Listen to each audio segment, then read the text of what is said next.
ओहो।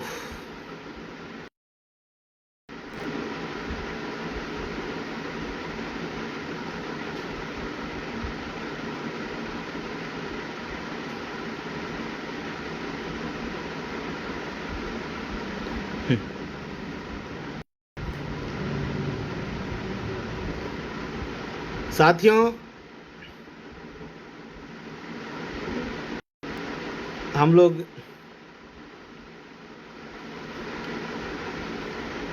बस्तर जिले के एक गांव से इस लाइव प्रोग्राम को कर रहे थे और ये नेटवर्क ही गोल हो गया, जिसकी वजह से ये फिर मोबाइल ही बंद हो गया। रिकॉर्ड नहीं होता सुन सब आगे भी तो लाइव चले। ठीक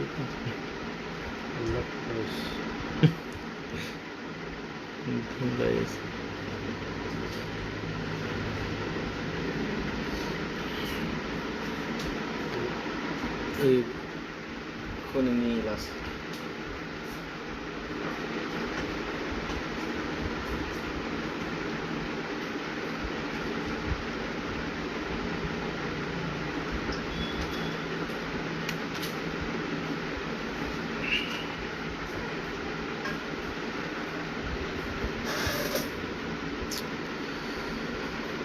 साथियों, पिछला जो लाइव प्रोग्राम जो अपना चल रहा था उसमें सडनली नेटवर्क गोल हो गया, जिसकी वजह से फिर ये लाइव प्रसारण ही बंद हो गया। तो मैं दोबारा आप लोग के बीच में आया हूँ। तो मैं आप लोगों के बीच में ये कह रहा था कि इस लॉकडाउन में किसी भी तरह से अपनी गतिविधियां नहीं रुकनी है। हम लोगों को अपने आसपास जो भी श्रमिक हैं, जो भी बाहर राज्यों से आ रहे हैं या यहीं पे फंसे हुए हैं दूसरे राज्यों के लोग, उनके लिए जितना हो सके उतना मदद करें अपने स्तर पे। और चूंकि बहुजन समाज पार्टी छत्तीसगढ़ में जो हैं पदाधिकारी हैं वो स्वयं ही बहुत ही किसान परिवार के हैं या बहुत ही गरीब परिवार के हैं, परंतु उसके बावजूद भी हमें अपने लोगों की मदद करनी है। और मुझे उम्मीद है कि आप लोग अपने स्तर पे जितना हो सकता है उतना स्थानीय प्रशासन के सहयोग से अपने साथियों का, अपने मजदूर भाई बहनों का मदद करें। और साथियों, मुझे कुछ साथियों ने फ़ोन करके बताया कि लाइव प्रोग्राम तो चल रहा है, अच्छे अच्छे वक्तागण भी बोल रहे हैं, लेकिन संगठन के बारे में उसमें चर्चा नहीं हो रही है। तो इस बारे में मेरा ये कहना है कि ये जो फेसबुक लाइव का जो एक सुविधा है वो एक सार्वजनिक जगह है, सार्वजनिक प्रसारण है। इसमें सभी लोग शामिल हो सकते हैं, कोई भी शामिल हो सकता है। तो जो संगठन की बातें हैं या जो हमारा संगठन का प्रारूप है, जो सिस्टम बना हुआ है पोलिंग बूथ तक का, वो इस जगह पे उल्लेख करना या चर्चा करना उचित नहीं होगा। और इसके संबंध में जो हमारे विधानसभा के पदाधिकारी हैं, जिला के पदाधिकारी हैं, उनसे फ़ोन पे बातें करके, टेलीफोन के माध्यम से उनसे हम लोग परिचर्चा करके संगठन के वर्तमान जो भी स्थिति है उस पे हम लोग बात कर सकते हैं और संगठन को आगे बढ़ाने के लिए किस तरह की रणनीति अपनाई जाए, इसके बारे में भी टेलीफोन के माध्यम से भी हम लोग पर्सनल चर्चा कर सकते हैं।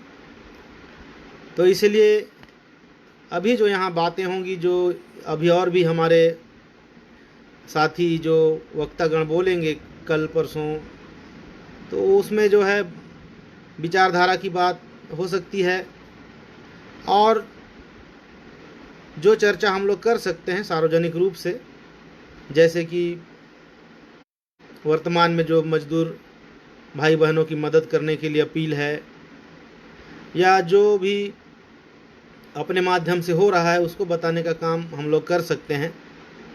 लेकिन बहुजन समाज पार्टी के सभी कार्यकर्ता ये निश्चित रूप से जानते हैं कि उनका कर्तव्य क्या है और वो जो कैडराइज जो कार्यकर्ता है, जो कैडर अटेंड करके तैयार हुआ है, उसको पता है इस देश में समतामूलक समाज बनाने के लिए क्या करना है, इस देश के अंदर में एक वैज्ञानिक भारत बनाने के लिए क्या करना है, हमारी क्या ड्यूटी है, हमारा क्या कर्तव्य है। तो उसको अपने कर्तव्य की जानकारी है और वो उस पे लगातार डटा हुआ है। इसीलिए अपने कार्यकर्ताओं पे हमें पूरा भरोसा है कि वो निश्चित रूप से अपने कर्तव्य पे डटे रहेंगे और अपने लक्ष्य की प्राप्ति के लिए लगातार प्रयास करते रहेंगे। इस देश में जो गैर बराबरी की व्यवस्था को बना के रखने वाले लोग, यानी कि यथास्थितिवादी लोग, कभी भी नहीं चाहेंगे कि बहुजन समाज पार्टी का ग्राफ आगे बढ़े, बहुजन समाज पार्टी के कार्यकर्ता सफल हों, बहुजन समाज पार्टी के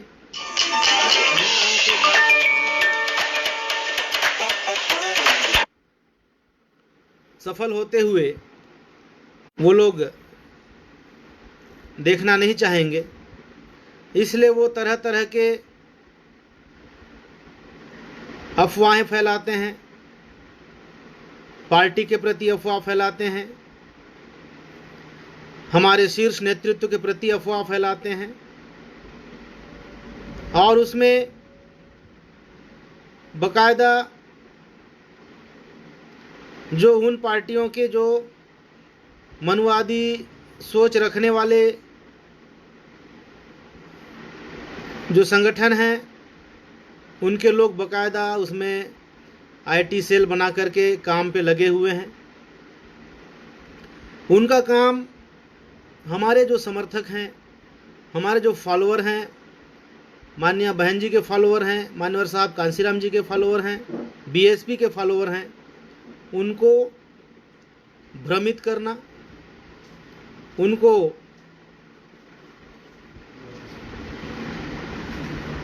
बीएसपी के प्रति निगेटिव सोच पैदा करना, यही उनका काम है। इसलिए आज के तारीख में हमारे जो पढ़े लिखे लोग हैं, पढ़े लिखे युवा हैं, उनको ज़्यादा से ज़्यादा इस बीएसपी की विचारधारा को फैलाने के लिए आईटी सेल बन करके काम करना पड़ेगा और ये अपना सोशल रिस्पॉन्सिबिलिटी समझ करके काम पे लगना पड़ेगा, तब जाके हम लोग उनका मुकाबला कर पाएंगे। और बहुजन समाज पार्टी के अलावा आज कोई ऐसा राष्ट्रीय लेवल का संगठन नहीं है जो इस देश के अंदर में ST, SC, OBC and minorities को शासन सत्ता के दहलीज तक पहुंचा सके। इसलिए मेरा आप लोगों से ये अपील है, करबद्ध अपील है कि आज जो बहुजन समाज के लोग हैं, जो लालच में आकर के गलत लोगों को सरकार में बिठाने का काम किए, किसी भी तरह से लालच में आकर के, चाहे उनको दारू पिला के, चाहे उनको मटन खिला के या साड़ी पायल बिछिया बांट करके, जो ये यथा स्थितिवादी गैर बराबरी की व्यवस्था को बनाए रखने वाले लोग जो शासन सत्ता में बैठे हैं, उनको रत्ती भर भी इस देश के बहुजन समाज से प्यार नहीं है। वो निश्चित रूप से यही चाहते हैं कि ये गैर बराबरी की व्यवस्था बनी रहे और ये मजदूर के मजदूर बने रहें। ये इस देश के गरीबों, मजदूरों, जो एसटी, एससी, ओबीसी के 99% लोग हैं, उनको कभी भी ये लोग सक्षम बनते हुए देखना नहीं चाहते। कभी भी नहीं चाहते कि ये लोग ऊंचे पद पे जाएं, ऊंचे कुर्सी में बैठें, मान सम्मान की ज़िंदगी जिएं। तो साथियों, एकमात्र बहुजन समाज पार्टी इस देश के अंदर में है जिन्होंने हम लोगों को ये एहसास कराया कि हम लोग इस देश के शासक रहे हुए लोग हैं। हमारे पूर्वज इस देश में शासन किए हुए हैं। हमारे शरीर में राजाओं का खून दौड़ रहा है। लेकिन आज जो ये बीजेपी, कांग्रेस के लोग हैं, इन लोगों ने ऐसा स्थिति ला दिया है कि जो कभी यहाँ का शासक था, आज हाथ फैलाकर मांगने वाला बना हुआ है। साथियों, मैं जहाँ रहता हूँ बस्तर में, छत्तीसगढ़ के दक्षिण सुदूर क्षेत्र बस्तर में, यहाँ दुनिया का उच्च कोटि का लोहा मिलता है। यहाँ पे कोरंडम, अबरक, यूरेनियम और हर प्रकार के खनिज संपदा से भरा पड़ा बस्तर की धरती है।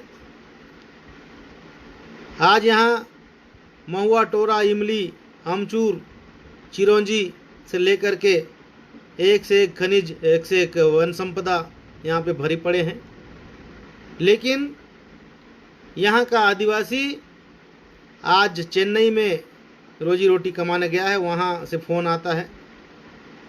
आज तेलंगाना में फंसे हुए हैं, आज आंध्र प्रदेश में फंसे हुए हैं, आज बेंगलोर में फंसे हुए हैं, जो यहाँ पे अरबों खरबों रुपए का खनिज यहाँ भरा पड़ा है, जिनके पहाड़ियों में ऐसे खनिज के मालिक लोग दूसरे राज्यों में आ रहे हैं, मजबूर हुए हैं।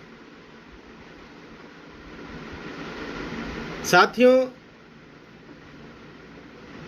इस बात को समझते हुए कि हम लोग बहुत ही ज़्यादा प्रताड़ित हैं, बहुत ही ज़्यादा पीड़ित हैं, इसको एहसास करना होगा और एहसास कराना होगा अपने समाज को।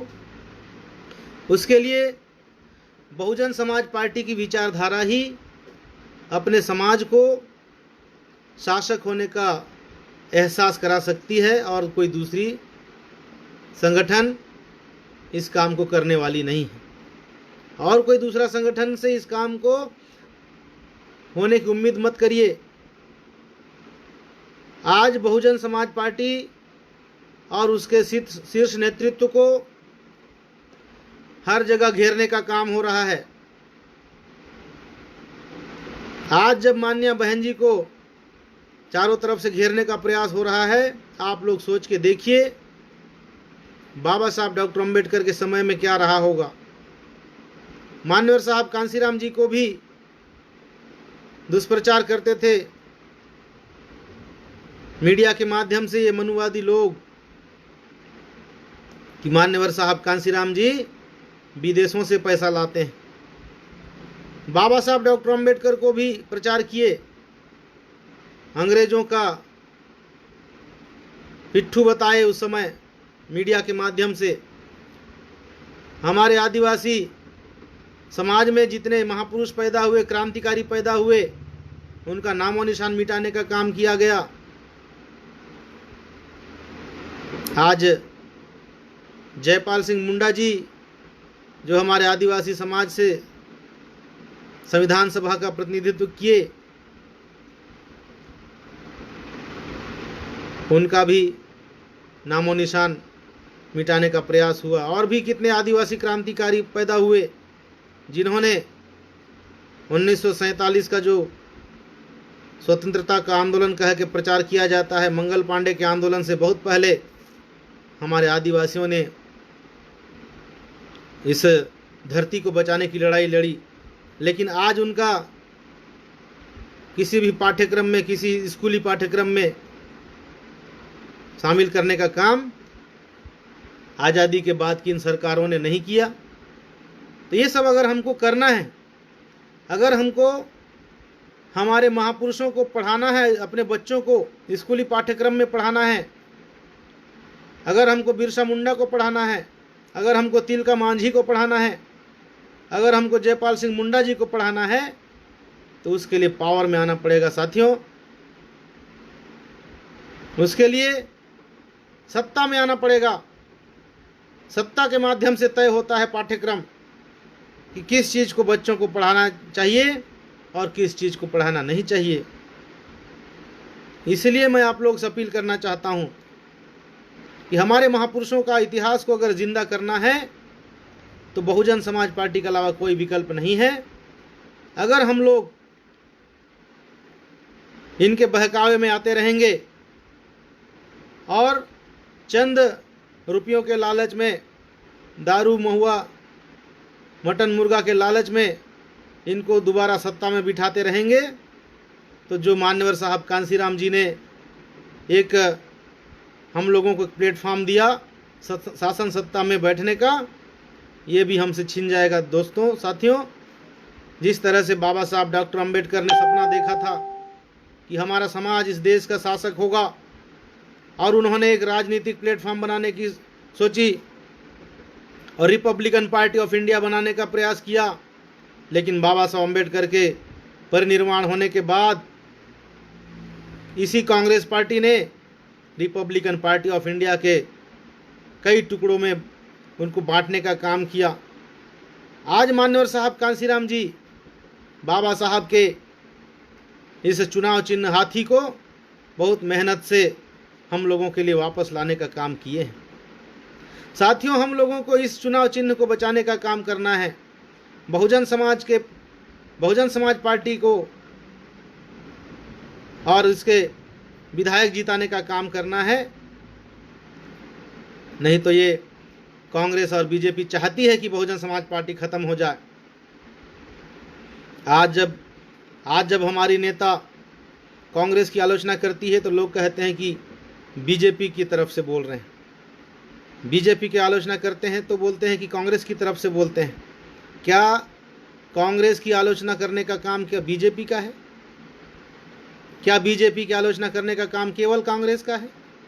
साथियों, ये इस तरह का माहौल बनाया जा रहा है। इस देश के अंदर में केवल दो ही पार्टियां होनी चाहिए, यही माहौल बनाने का प्रयास किया जा रहा है कि केवल बीजेपी सत्ता में रहे तो कांग्रेस विपक्ष में रहे और कांग्रेस सत्ता में रहे तो बीजेपी विपक्ष में रहे। दोनों की नीतियों में कोई खास अंतर नहीं है। इसलिए मैं आप लोगों से कहना चाहता हूं कि आज बहुजन समाज पार्टी की विचारधारा, हमारे महापुरुषों की विचारधारा जन जन तक पहुंच गई है। आज हमारे मजदूर परेशान हैं, उनको इस बात का एहसास कराया जाए। जो भी साथी जहां पे हैं, अगर कोई मजदूर भाई हमारे बहुजन समाज के ही लोग हैं जो बाहर से आए हैं, उनको बताने का काम किया जाए कि आप लोग इस देश के मालिक हो और मालिक जो है दूसरे जगह काम करने जा रहा है तो ये केवल राजनीतिक अज्ञानता की वजह से है। ये केवल अपने मताधिकार के प्रयोग न करने अपने मताधिकार का प्रयोग सही जगह न करने की वजह से आज ये दुर्दिन देखने पड़ रहे हैं। इसीलिए मैं आप लोगों से अपील करता हूं कि अपने जो युवा साथी हैं वो ज़्यादा से ज़्यादा सोशल मीडिया पे एक्टिव हों और सोशल मीडिया को ही बहुजन मीडिया के रूप में रूपांतरित किया जाए, क्योंकि सोशल मीडिया ही बहुजन मीडिया है। वरना अगर इनके मीडिया के चक्कर में रहे तो हम लोगों को तो कहाँ हाशिए पे धकेल देंगे इसको पता भी नहीं चलेगा। इसलिए साथियों, बहुजन समाज का जो मूवमेंट है, बहुजन आंदोलन है, ये सभी इस देश के सभी निवासियों का हित की बात करता है। ये किसी के विरोध में नहीं है।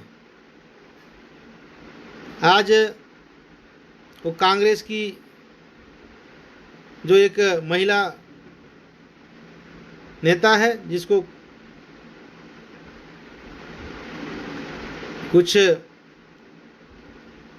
हकीकत तो पता नहीं, लेकिन उसने ट्वीट करके लिखा कि बसपा दलितों की पार्टी है, समाजवादी पार्टी यादवों की पार्टी है और बीजेपी ब्राह्मणों की पार्टी है। तो ऐसे में तो जो कांग्रेस में जो दलित नेता लोग हैं उनको तो शर्म आनी चाहिए। जो कांग्रेस में, बीजेपी में दलित आदिवासी पिछड़े हैं उनको तो शर्म आनी चाहिए। खुद कांग्रेस कह रही है दलितों और पिछड़ों गरीबों की पार्टी तो बसपा है, और कांग्रेस कह रही है कि बीजेपी ब्राह्मणों की पार्टी है। तो ब्राह्मणों को कांग्रेस को वोट नहीं देना चाहिए। बीएसपी दलितों की पार्टी है तो दलितों को कांग्रेस को वोट नहीं देना चाहिए।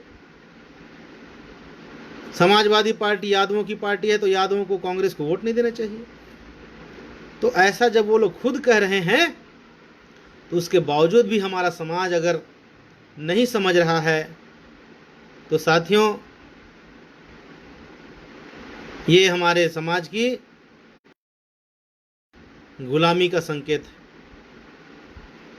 बाबा साहब डॉक्टर अंबेडकर ने कहा था, गुलाम को उनकी गुलामी का एहसास करा दो तो अपनी गुलामी की जंजीर को खुद तोड़ लेता है। लेकिन हमारे समाज की गुलामी अभी भी यथावत बनी हुई है। आज जब हमारे पास सोशल मीडिया है, आज जब हमारे पास ट्विटर है, फेसबुक है, व्हाट्सएप है, आज अनेक प्रकार से अपने लोगों को जागरूक करने का प्रयास किया जा रहा है, उसके बावजूद भी हमारे समाज को ये समझ नहीं आ रहा कि आज जो हम लोग भुगत रहे हैं, आज जो हम लोग पैदल चलने के लिए मजबूर हैं, आज जो हम लोग रोड पे मरने के लिए मजबूर हैं, उसके लिए केवल और केवल अपने मताधिकार के प्रति अज्ञानता ही जिम्मेदार है और दूसरा कुछ नहीं। इसलिए साथियों, बहुजन समाज पार्टी आज देश की तीसरे नंबर की पार्टी है और इसमें किसी प्रकार का कोई मेन स्ट्रीम की मीडिया का योगदान नहीं है, इसमें किसी प्रकार का कोई पूंजीपति का योगदान नहीं है। ये हमारे गरीब कार्यकर्ताओं की मेहनत के वजह से आज भी हमारे कार्यकर्ता गांव-गांव में जाकर ही बहुजन समाज पार्टी की विचारधारा को फैलाने का काम करते हैं। गांव-गांव में हमारे केडराइज कार्यकर्ता जा करके अपने समाज को मताधिकार के प्रयोग की जानकारी देते हैं और उनके संवैधानिक अधिकारों की जानकारी देते हैं। इसलिए हमको किसी पूंजीपति की ज़रूरत नहीं है और ना ही कोई मेन स्ट्रीम जो मीडिया, जो ज़्यादातर जिसको गोदी मीडिया के नाम से भी जान रहे हैं, उनकी ज़रूरत नहीं है। ये हमारी बात को बताने वाले नहीं हैं। इसलिए मैं आप लोग से अपील करना चाहता हूँ, ये एक वैचारिक आंदोलन है और इस वैचारिक आंदोलन को अपने लक्ष्य तक पहुँचाने के लिए हमारे सभी युवाओं को साथ में आना पड़ेगा, क्योंकि मेरे भाइयों, युवा साथियों, आज आने वाला भविष्य आप लोगों का है। आप लोगों को अपना भविष्य खुद ही तय करना है। आज सभी सरकारी सेक्टरों को बेचा जा रहा है। आज हवाई अड्डे को बेच दिए, रेलवे को बेच दिए, इंश्योरेंस सेक्टर को बेच दिए, बैंकों को बेच दिए, कोयला के खदानों को बेच दिए। पेट्रोल डीजल का दाम तय करने का अधिकार सरकार के पास नहीं है। तो आप लोग देखिए जो अनुसूचित जाति, जनजाति, ओबीसी और पिछड़ी जातियों के युवा हैं, जो आज पढ़ाई लिखाई कर रहे हैं कि भविष्य में हमको कोई अच्छी नौकरी मिलेगी। तो साथियों, आप लोगों को कोई पूंजीपति, उद्योगपति के यहाँ मजदूरी करना पड़ेगा। वो अपने हिसाब से काम के घंटे तय करेगा। और साथियों, इसी लॉकडाउन के दरमियान यूपी सरकार ने कानून पास किया था कि मजदूरों को 12 घंटे काम कराया जाएगा। लेकिन साथियों, आज माननीय बहन कुमारी मायावती जी के विरोध की वजह से योगी सरकार को अपना निर्णय वापस लेना पड़ा। हरियाणा सरकार में जो एक हमारे दलित समाज की आईएएस बेटी है, उसको प्रताड़ित किया जाता था और वो इस्तीफा देने जा रही थी, लेकिन माननीय बहन जी के हस्तक्षेप से उसका इस्तीफा नामंजूर हुआ। साथियों, ये हमारे माननीय बहन जी की ताकत, जो आज सत्ता में न रहकर भी अपनी ताकत का एहसास कराती हैं। हमारी आन बान शान है माननीय बहन जी। आज हमारी बहुत बड़ी ताकत है माननीय बहन जी। आज गरीबों, मजलूमों की सशक्त आवाज़ है माननीय बहन जी। आज उनके बगैर हमारा कोई रहनुमा नहीं है। इसलिए मैं आप लोग से अपील करना चाहता हूं कि अगर हम लोगों को अपनी समस्याओं का जड़ सहित समाधान करना है, हमेशा के लिए अपनी समस्याओं का अंत करना है, तो ये शासन सत्ता की बागडोर खुद के हाथों में लेनी होगी। ये बहुजन समाज पार्टी का लक्ष्य और उद्देश्य है। इसलिए ये जो फेसबुक लाइव के माध्यम से लॉकडाउन के दौरान ये जो प्रयास किया जा रहा है, ये बहुत अच्छा है। अभी भी हमारे कई जो प्रदेश के पदाधिकारी हैं और भी हैं, वो लोग भी इससे अभी अनभिज्ञ हैं, नहीं जुड़ पा रहे हैं।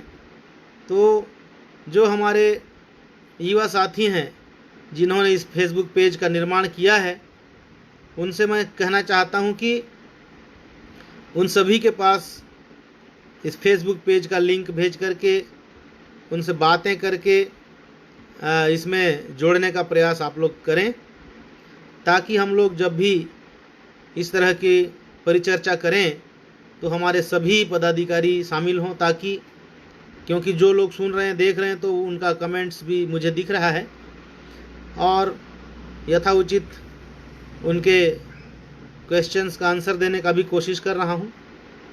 तो इसलिए साथियों, ये जो हम लोगों का एक उम्मीद है, बहुजन समाज पार्टी हमारी अंतिम उम्मीद है। इसके अलावा हमें कुछ भी नज़र नहीं आता कि हमारे आने वाली पीढ़ी का भविष्य सुधारने वाला अगर कोई यहाँ इस देश के अंदर में भगवान पैदा नहीं होने वाला है, कोई इस देश के अंदर में कोई ईश्वर पैदा नहीं होने वाला है हमारी समस्याओं का अंत करने के लिए। ये परम पूज्य डॉक्टर बाबा साहब भीमराव अंबेडकर जी ने पहले ही जान लिया था कि इस देश के गरीबों, मजलूमों और शोषितों, पीड़ितों के लिए अगर कोई समाधान है तो डेमोक्रेसी है और इनको लिए वोट का अधिकार है। तो साथियों, वोट के अधिकार से बढ़कर हमारे पास कुछ नहीं है। वोट से ही हमारी ज़िंदगी है, वोट से ही हमारे नौकरी है, वोट से ही हमारा रोड बनता है, वोट से ही हमारा नल बनता है, वोट से ही हमारा बिजली लगती है, वोट से ही हमारा भविष्य तय होता है। इसलिए इस वोट के अधिकार के प्रति जागरूक करना अपने हर बहुजन समाज के लोगों को हमारी पहली प्राथमिकता होनी चाहिए। और इस लॉकडाउन का जो दुष्परिणाम हुआ, हमारे मजदूर लोगों को जिस तरह परेशानी का सामना करना पड़ा, इसके लिए जो केंद्र सरकार और राज्य सरकारों की जो अव्यवस्था है, बिना किसी पूर्व तैयारी के जिस तरह से ये सब किया गया और हमारे लोगों को परेशान होना पड़ा, इसके बारे में अपने समाज को बताने का काम ज़्यादा से ज़्यादा किया जाए। जितने भी हमारे जोन इंचार्ज और जिला के अध्यक्ष हैं और विधानसभा लेवल के पदाधिकारी हैं, उन सभी से मेरा कहना है कि आप लोग सरकार की जो गलत नीतियों की वजह से हमारा समाज आज जो परेशान हो रहा है, तो अपने समाज को इस बारे में बताने का काम किया जाए और आने वाले समय में इस समस्या को हमेशा हमेशा के लिए ख़त्म करने का जो तरीका है कि वो है बहुजन समाज पार्टी की सरकार बनाना। इस बात को बताने के लिए आप लोग लग जाएं, क्योंकि ये हमारे लिए इज्जत का प्रश्न है, हमारे लिए भविष्य का प्रश्न है। आने वाली पीढ़ी के उनके लिए एक अच्छी उनके भविष्य के लिए इसको करना बहुत ज़रूरी है। हमारे लिए राजनीति कोई शौक या कोई हमारे लिए मजाक की बात नहीं है, ये हमारे लिए मजबूरी है, ज़रूरी है कि हम लोग इस देश के अंदर में और प्रदेशों के अंदर में राजपाट की बागडोर अपने हाथों में लें और हमारे समाज के जो लोग उन जो मनुवादी सोच के पार्टियों में शामिल हैं और उसमें काम कर रहे हैं, उनसे कोई उम्मीद करना तो बेमानी है, उनसे कुछ होने वाला नहीं है। वो केवल उन पार्टियों में जो वर्गीय प्रकोष्ठ हैं उसमें बन करके अपना ज़िंदगी बिता देंगे और अपने समाज को ना तो वो ऊंचे लेवल पे लाने का उनका कोई सपना है, ना कोई सोच है, उनसे कुछ होने वाला नहीं है। इसलिए साथियों, और एक अपील करता हूँ, इस बात को मैं भले ये सार्वजनिक मंच होने के बावजूद भी बोल सकता हूँ, बोलने से इसमें कोई नुकसान नहीं है। तो हमारा जो सदस्यता कूपन है, चूँकि वो लॉकडाउन से पहले ही आ चुका था और उसको वितरण होना बचा था, लेकिन इस लॉकडाउन के वजह से नहीं हो पाया, तो वो हमारे प्रदेश कार्यालय में है। तो जितने हमारे जोन इंचार्ज गण हैं, मुख्य जोन इंचार्ज गण और जिला अध्यक्ष गण अगर मुझे सुन रहे हैं, तो उनसे मैं अपील करता हूं कि वो अभी तो आना जाना तो चल ही रहा है, अगर किसी तरीके से सदस्यता बुक मंगाने का प्रयास करें और किसी तरीके से अगर उनके हाथ में आ जाए, इसका प्रयास किया जाए, तो घर बैठे बैठे या अपने अड़ोस पड़ोस में हमारे कार्यकर्ताओं से सदस्यता बुक को कटाया जा सकता है, क्योंकि ये एक हमारा राष्ट्रीय प्रोग्राम है, इसको तो करना ही चाहिए। और इसी कड़ी में इस लॉकडाउन के मौके में भी सराहनीय कार्य करने का काम अगर किसी ने किया, तो वो है बिलाईगढ़ विधानसभा से हमारे जीवराज रात्रे जी। उन्होंने एक बुक को पूरा सदस्यता बना करके 5,000 रुपया 100 सदस्य बनाने का काम किया। इसके लिए उन्हें मैं बहुत बहुत धन्यवाद देता हूँ। और बहुजन समाज पार्टी अपने खुद के गरीब लोगों के पैसे से संचालित होती है। इसी वजह से आज हमको कोई भी उद्योगपति, पूंजीपति अपने इशारे पर चलाने का काम नहीं करता, ये भी एक बहुत बड़ी बात है। तो इसलिए प्रदेश के कार्यालय को चलाने के लिए भी जो सहयोग करते हैं, वो लोग भी अपना सहयोग राशि जमा कर दें, तो कार्यालय का संचालन भी सुचारू रूप से होते रहेगा। तो साथियों,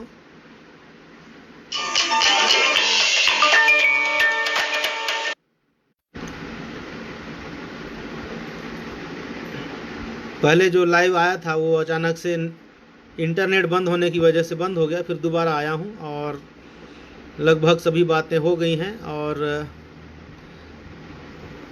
इस तरह से इस पेज पे इस कार्यक्रम को जारी रखेंगे और आगे भी हमारे जो कैडराइज जो कार्यकर्ता हैं, कैडराइज जो पदाधिकारी हैं, B1 के हों चाहे BSP के हों, उनको इस फेसबुक पेज में लाइव आने के लिए कहा जाएगा। और लॉकडाउन में जो घर में हैं कार्यकर्ता, उनके बीच में इस तरह से परिचर्चा होकर के मूवमेंट की बातों को शेयर करने का एक अच्छा माध्यम है। तो हम लोग इसका फ़ायदा उठाएं और ज़्यादा से ज़्यादा इस फेसबुक पेज में जुड़ करके इस लाइव प्रोग्राम में अपने मूवमेंट को किस तरह से आगे बढ़ाएं, इसके बारे में लगातार संवाद स्थापित करते रहें ताकि मूवमेंट अपनी गति से आगे बढ़ते रहे। और आने वाले समय में BSP की सरकार छत्तीसगढ़ में भी बनाने के लिए हम लोगों को कमर कसना चाहिए। और ये 15 मार्च मान्यवर साहब कांसीराम जी के जन्म दिवस के अवसर पर ये कार्यक्रम विधानसभा वाइज तैयार हो गया था, चाक आउट हो गया था, परंतु चूँकि अभी लॉकडाउन के चलते नहीं हो पा रहा है, तो उसके बावजूद भी मैं आप लोगों से अपील करता हूं कि आप लोग अपने स्तर पर कागजी जो कार्रवाई है, कम से कम कागज़ में पदाधिकारियों की सूची वगैरह बनाने का है, वो काम करते रहें। और जो प्रवासी मजदूर जो हैं आपके आसपास कहीं पर भी परेशान हैं, तो उनको आप लोग निश्चित रूप से सहायता करने का काम करें। मैं भी लगातार छत्तीसगढ़ के चीफ सेक्रेटरी और विभिन्न ज़िलों के कलेक्टर आदि से बात कर ही रहा हूँ।